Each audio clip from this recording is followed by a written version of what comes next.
Greetings everybody and welcome to another episode of State of the Build here on the Peak Auto YouTube channel. My name's Emily Reeves. I'm your host for this series, and traditionally I have guests that are other YouTubers and I interview them about builds that they have in the shop, and this is going to be a special episode because I'm gonna be giving y'all a shop tour of the 5 vehicles that we have in the shop right now. So Erin's out here with me and we are going to walk around the shop and introduce you to a few of our builds and talk about what we've got coming up on them, and of course open the comment section up for ideas. So let's get going. Also, Finley the shop dog is present as well, as he should be, but of course a nap must be taken, so yeah, there you go. The question is, who do we want to start with? Maybe the red one? Maybe the red one. One of the red ones. This lovely lady is our 1973 Ford Bronco named Betty Boot Bronco. The engine bay on this truck is one of my favorite parts because we left the factory airbox. We repainted it and it looks so nice and kind of that original vibe, and I love the way that Holley EFI looks like an old carburetor. When you first glance at it, it doesn't look like fuel injection. It doesn't look modern, it looks old school, so I really like that. Behind that 302 that we actually swapped out of a Fox Body Mustang, so it's the roller motor, we've got a Gearstar Pro AOD, so it's got overdrive, and that was a total game changer because driving on the street now, the RPM is just perfect. Prior to that, we had the C4 transmission, right Aaron? That's right. And man, it was wound out on the highway going 60. So we really like that Gearstar transmission.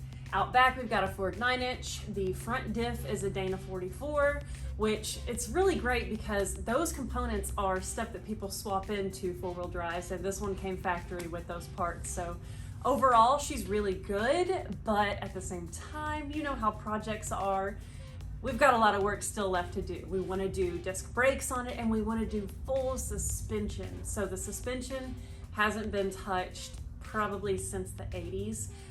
Whoever had it before us did some suspension work, but it's pretty junk now.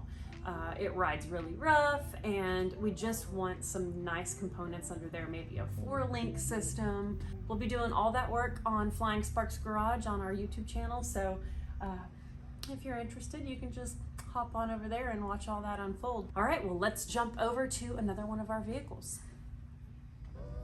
So this is Garfield, 1969 C20. Some of the cool things we did is we removed the original 4-speed manual transmission, put a 5-speed in. It's MB 4500, so it's out of like a 1-ton Chevy pickup. Another cool thing we did is we used the 14-bolt rear end, also out of a 90-something Chevy pickup. It's really neat. We ended up using RideTech suspension. It's air ride, but it's the 1-ton system. So this truck is fully 3/4 ton, 8 lug. We kept all of that stuff. It's got a 350 Chevy in it that runs excellent, Holley carburetor. So we ended up building this truck for Power Tour a couple years ago. We had a lot of fun with it, putting tools in it and going out and helping rescue other Power Tour people. It's got some issues with the clutch and we need to get it on the lift, get that fixed so we can start driving again. One other thing that's really annoying about it is its manual steering. We did put a new box on it and that seemed to be okay until we lowered it. When we lowered the truck, that became an issue with some binding and stuff like that. We'll put a new gearbox on it, new power steering pump, and that should make this thing so much more fun to drive. And that's how it goes with projects. You know, there's always something else to do, and I guess that's why we enjoy it and that makes it fun. This hilarious little car is our Volkswagen Bugatti. It is on a Volkswagen chassis. It originally was a Beetle. Someone took all the Beetle body off of it and then they put this kit on there. This kit is a 1927 Bugatti Type 35 like race car. This was a legendary car back in the racing days, and I personally think it's adorable and it's got a lot of charm and it's just really cool looking. Of course, the engine's in the back because it's Volkswagen powered. When we bought the car, it had no floor pans. They were all rotted out. It had no pedals, but we did get it cranked up on the trailer when we picked it up. Aaron found this thing on Craigslist or Facebook Marketplace for like $1,000, and it was 20 minutes from where we lived. So we just went and picked it up because we thought it was too cool not to go rescue. So we've now driven it. It's hilarious to drive.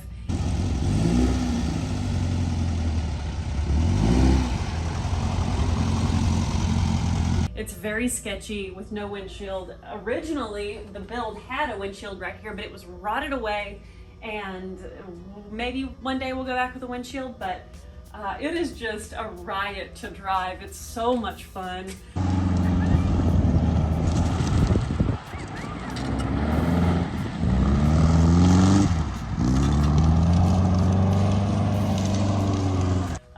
Banging the gears in it, and it's a hilarious car that we really enjoy. So that's an awesome one.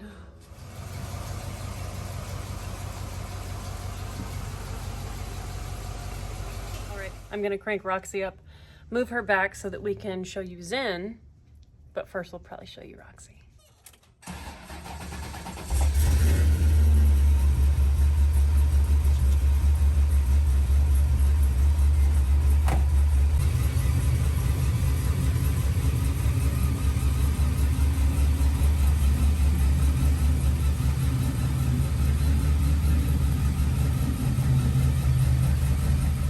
This is my 2005 Pontiac GTO, lovingly named Roxy. Now, if you want to be technical, it is not actually a Pontiac GTO. It's a Holden Monaro.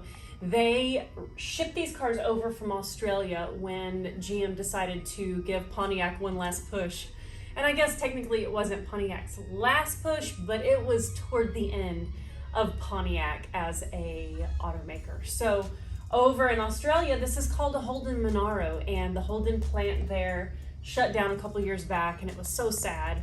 But I'm so thankful to have this car. It was actually my first car when I was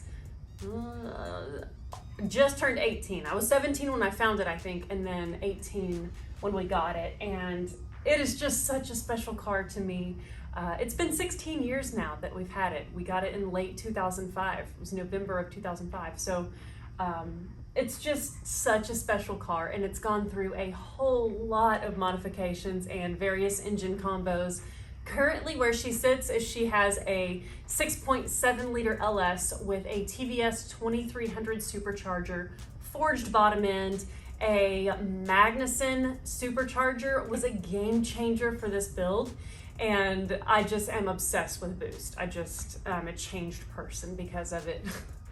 It's backed by a Tremec T56, but it's actually just a T56 case with TR6060 internals. I've got the Stage 2 Magnum from Tick Performance, and it is a really rad transmission. One-piece drive shaft, a 9-inch center section with upgraded half shafts, a lot of really good parts on this car, and she is a blast to drive. The fastest quarter-mile pass I've done in her is an 1160 at 127 miles an hour. I've got faster passes in me if I can just get my driving down, but being a standard car, it's quite a learning curve, learning the launch and the proper shift points. And so it's really fun, but I've got a lot to learn. Daily driving the car for so long, it's like totally different putting an actual sticky tire on it and running it at a prep track. So it's so fun. There'll be more adventures to come racing it, but I just love this car so much, and I will never sell it. P.S. I'm really ashamed at how dirty it is right now, but we just got back from Power Tour and I have not cleaned it since. We covered about 3,000 miles in this car doing that event, so she is definitely no garage queen. Time to lower her down. Let's do it.